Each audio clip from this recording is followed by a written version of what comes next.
সকলকে স্বাগত জানিয়ে শুরু করছি নতুন আরেকটি ভিডিও। অবশ্যই আমি গত 2 থেকে 3 সপ্তাহ ধরে কোনো আপডেট আমি কিন্তু দিতে পারিনি, তার কারণ একটাই, আমিও কিন্তু কাউন্সেলিংয়ের জন্য ব্যস্ত ছিলাম। তো অবশেষে আমি এই ভিডিওতে প্রথমেই বলবো, যে সকল শিক্ষক মহাশয়রা নতুন কর্মজীবনে পা দিলেন অবশ্যই কমেন্ট করে জানান।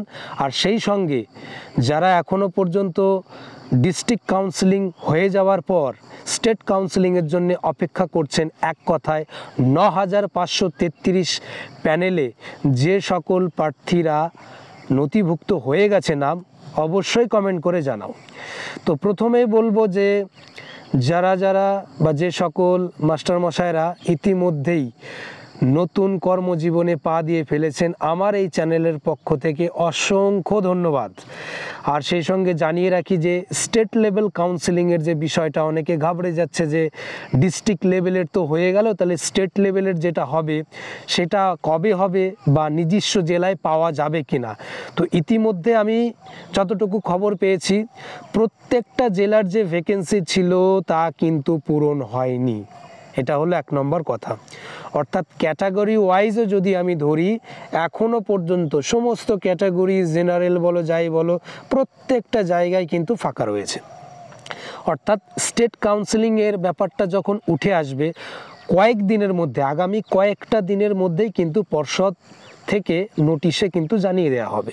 তো সেই মোতাবেক ডিপিএসসি ওয়াইজ হবে কি, অনলাইনে হবে কি, কলকাতা এপিসি ভবনে হবে, সেটাই এখন দেখার বিষয়।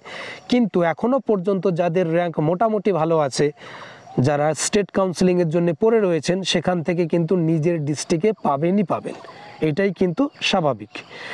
এবার আসি পরবর্তীতে 20-22 ডিএলএড সেশনের যে ব্যাপারটা, যে কেস যার উপরে আউটকাম করা রয়েছে, সেটা কি আদতে যারা অলরেডি চাকরি পেয়ে গেলেন তাদের কি কোনো রকম এক কথায় বলতে গেলে সেই প্রভাব কি পড়বে? আমি বলবো না। কেন না?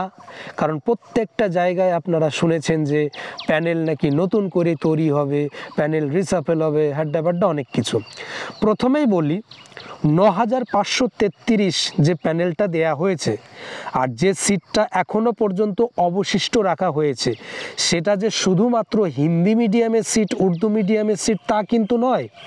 সেখানে কিন্তু প্রায় 1000 খানেকের কাছাকাছি বাংলা মিডিয়ামের এখনও পড়ে রয়েছে, যেটা অবশিষ্টর কথা বলছি আমি, 95,000-এর বাইরে। এমনকি এখানে একটা ইন্টারেস্টিং ব্যাপার, সেই যে ভ্যাকেন্সিটা পড়ে রয়েছে সেটাও কিন্তু এক ধার থেকে কেটে নেওয়া তা কিন্তুও নয়, সেটাও কিন্তু প্রত্যেকটা জেলা ভিত্তিকই রেশিও মেনটেন করেই কাটা হয়েছে। অর্থাৎ 20-22 ডিএলএড ব্যাচ যদি জিতেও যায়, সেক্ষেত্রে প্যানেল রিসাফল হওয়ার সম্ভাবনা 0%। অর্থাৎ তারা কি করবে? তারা অনেকেই বলবে যে প্যানেল হয়ে যাওয়া মার্কস যিনি ফার্স্ট হয়েছেন, সেটাও দেখা গেল 20-22 প্রার্থীরা জিতে গেল এবং সেটাকে এক কথা বলতে গেলে সেটাকে ছাড়িয়ে গেল ফার্স্ট যিনি হয়েছেন আমাদের 9533-এর প্যানেলে, যার ফার্স্ট র্যাঙ্ক জেনারেল হিসাবে। তো সেক্ষেত্রে তিনি হয়তো আবদার করবেন যে আমাকে জেলার সুযোগ দিতে হবে। কিন্তু কোথাও না কোথাও পর্ষদ আগে থেকেই জানতো বলেই তারা জেলা ভিত্তিকই একটা অনুপাত মেনটেন করেই কেটে রেখেছে। অর্থাৎ তাকে কিন্তু সেই জেলাই দেয়া হবে যদি ভালো ফলাফল করে। এতে যারা জয়েনিং পেয়ে গেছেন তাদের কোনো অসুবিধা নেই। তাহলে এবার অসুবিধা কার হবে? অবশ্যই 20-22 সেশন আমরা জানি একদিক থেকে পারসুইং ব্যাচ, তারা কিন্তু সম্ভবত আমি 100% বলতে পারি হেরেই যাবে। কিন্তু যদি জিতে যায়, সেখানে আনঅবজার্ভ প্রার্থী যারা রয়েছেন প্রায় 2008 জন, সেখানে কিন্তু 5% বাদ দিলে মোটামুটি 1700 জনের কাছাকাছি কিন্তু রয়েছেন আনঅবজার্ভ প্রার্থী। তাদের কিন্তু এক কথায় বলতে গেলে খারাপ খবর। অর্থাৎ যাদের একাডেমিক মোটামুটি কম, তারা কিন্তু আর চাকরি পাবে না। তার একটা কন্ডিশন কি, যদি 20-22 জেতে তো, কিন্তু জেতার সম্ভাবনা আছে কি না আছে সেটা আপনারা সকলেই অবগত আছেন। এটা কিন্তু যে শুধুমাত্র পশ্চিমবঙ্গের ব্যাপার তা কিন্তু নয়, এটা কিন্তু একটা এনসিটির নিয়মের ওপরেই চর্চা হচ্ছে জাস্টিস হিমা কোহলি বেঞ্চে, কিন্তু সেখানে কিন্তু 20-22 পারসুইং ব্যাচ তা নিয়ে এখনও পর্যন্ত বিচার পর্ব শুরুই হয়নি। তো বলাই যায় যখন শুরু হবে, হতেও পারে যে একটা কি দুটো কি হার্ডলি 3টে হিয়ারিং হতেই পারে, কিন্তু 20-22 সেশনের প্রার্থীরা কিন্তু শেষ পর্যন্ত হেরে যাবে। আর হেরে যাওয়ার পর আনঅবজার্ভ প্রার্থীরা যে সরাসরি চাকরি পেয়ে যাবে তা কিন্তু নয়। হারার পরে যে অবশিষ্ট সিট সেটা কিভাবে কাজে লাগাতে পারবে পর্ষদ, সেক্ষেত্রে যতক্ষণ না পর্যন্ত বিচারপতি ইনস্ট্রাকশন না দেবে ততক্ষণ পর্যন্ত কিন্তু আনঅবজার্ভ প্রার্থীরা চাকরিটা কিন্তু পাবে না। অর্থাৎ প্রথম শর্ত 20-22 হারতে হবে, দ্বিতীয় শর্ত সেই অবশিষ্ট ভ্যাকেন্সি ক্যারি ফরওয়ার্ড করবে নাকি তাদের মধ্যে দেবে সেটাও কিন্তু লিখিয়ে আনতে হবে। কেন আমি এই কথাটি বলছি, কারণ এফিডেভিট অনুযায়ী যে সকল প্রার্থীদেরকে দেখানো হয়েছে 2008 জন, তাদেরকে কিন্তু নট কোয়ালিফাইড হিসাবে ধরা হয়েছে, অর্থাৎ নট কোয়ালিফাইড হিসাবে গণ্য করা হয়েছে পর্ষদের দিক থেকে দেখলে এফিডেভিট অনুযায়ী। আনঅবজার্ভ যে ব্যাপারটা সেটা তো রইলই, কিন্তু মূল এফিডেভিটে কিন্তু নট কোয়ালিফাইড বলে চালানো হয়েছে। তো সুতরাং নট কোয়ালিফাইড মানে তো প্রাইমারিতে যতক্ষণ সিট থাকে ততক্ষণই কিন্তু ভরাট হয়, এটা কিন্তু আমরা সকলেই জানি। কোয়ালিফাইড নট কোয়ালিফাইডের ব্যাপার নয়, কারণ অনেকে যদি ইন্টারভিউতে একও পায়, তার একাডেমিক ভালো থাকা মানেই সে কাট অফ ক্লিয়ার করা মানে সে চাকরিটা পাবে, এটাই নিয়ম। এখন দেখার বিষয় সেটা কি হয়। এবার আসি যে এই 20-22 কেসটা যেহেতু সর্বভারতীয় একটা বিষয়, কারণ সুপ্রিম কোর্টে কোনো জাজমেন্ট আসা মানে সেটা কিন্তু সর্বভারতীয় বা সারা ভারতে কিন্তু সেটা এক কথায় প্রচলন হয়ে যায়, মানে পুরো চলমান হয়ে যাবে। তো সুতরাং এমন একটা বিদঘুটে নিয়ম কিন্তু আমার অন্তত মনে হয় হবে না, অর্থাৎ 20-22 সেশনের প্রার্থীরা কিন্তু হারতে চলেছে।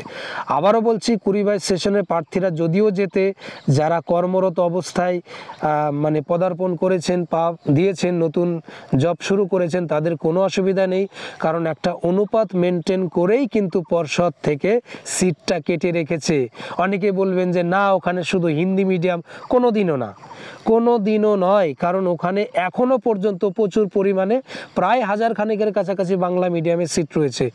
এমনকি সেই সিটটা যে শুধুমাত্র একটা জেলার তা নয়, আলিপুরদুয়ার থেকে শুরু করে যতগুলি ভ্যাকেন্সি দেখানো হয়েছিল যেসব জেলাগুলি থেকে, সমস্ত জেলায় থেকে 100-200 করে ভ্যাকেন্সি আছে, এবং সেটা দিয়েই কিন্তু SC ST OBC অল্প অল্প করে সব কিছু অনুপাত মেনটেন করেই কিন্তু কেটে রাখা হয়েছে।